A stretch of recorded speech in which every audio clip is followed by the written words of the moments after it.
Afisa habari wa klabu ya Simba Sports Club Ahmed Ally siku leo ameweza kuzungumza na waandishi wa habari kuelekea dabi ya Kariakoo. Dabi itakayoanza ni dabi ya tarehe 29 ambapo itapigwa fainali katika kombe la muungano kati ya Simba Sports Club dhidi ya Young African, lakini pia dabi ya pili itaweza kuchezwa tarehe 3 mwezi wa 5 ambapo itapigwa kati ya Simba pamoja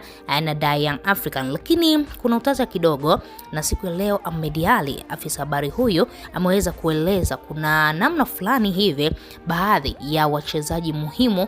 wanaweza wakakosa dabi hizo zote mbili. Na ukiangalia wachezaji muhimu ambao aliweza kuwataja, aliweza kumtaja Selemani Mwalimu, kuna uwezekano mkubwa sana kukosa dabi ya Kariakoo. Sasa atakosa dabi hipi sisi wenyewe hatufahamu, lakini Ahmed Ally siku leo ameweza kutufahamisha ni dabi ipi ambayo ataikosa Selemani Mwalimu. Na ukiangalia Selemani Mwalimu ni mchezaji mzuri, ni mchezaji ambaye wana Simba wanamtegemea kwa kiasi kikubwa, na ukiangalia hata dabi iliyopita Selemani Mwalimu alifanikiwa kufunga goli dhidi ya Yanga, lakini mwamuzi alishindwa kuliona hilo goli na akashindwa kulithibitisha, akadai kwamba ni offside, mwamuzi wa pembeni huku wa nje huyu wa kibendera, na ilibidi afungiwe. Alifungiwa mwamuzi huyo mechi, hawezi kuchezesha ndani ya miezi 6 na akapigwa fine juu, lakini haisaidii. Point 3 zilikuwa ni muhimu sana kwa Simba Sports Club, na ukiangalia sasa hivi Simba Sports Club wameachwa alama 5 na klabu ya Yanga katika kombe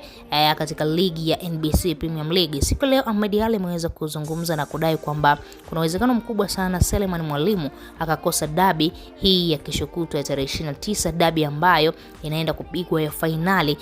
katika kombe la muungano dhidi ya Yanga. Na ukiangalia alikuwa ni mchezaji muhimu, mchezaji ambaye wana Simba wengi sana walikuwa wanamtegemea, lakini Ahmed Ally amedai katika mechi iliyopigwa ya nusu finali dhidi ya Mlandege Selemani Mwalimu alipata majeraha kidogo, na mwalimu wa mazoezi na mwalimu wa matibabu katika klabu hiyo ya Simba Sports Club bado wanaendelea na matibabu kwa Selemani Mwalimu,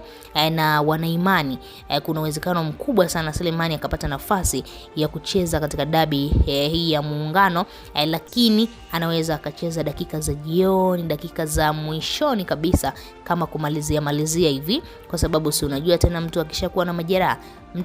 na majeraha hawezi kucheza dakika zote zile ambazo Selemani mara nyingi sana anacheza dakika 70,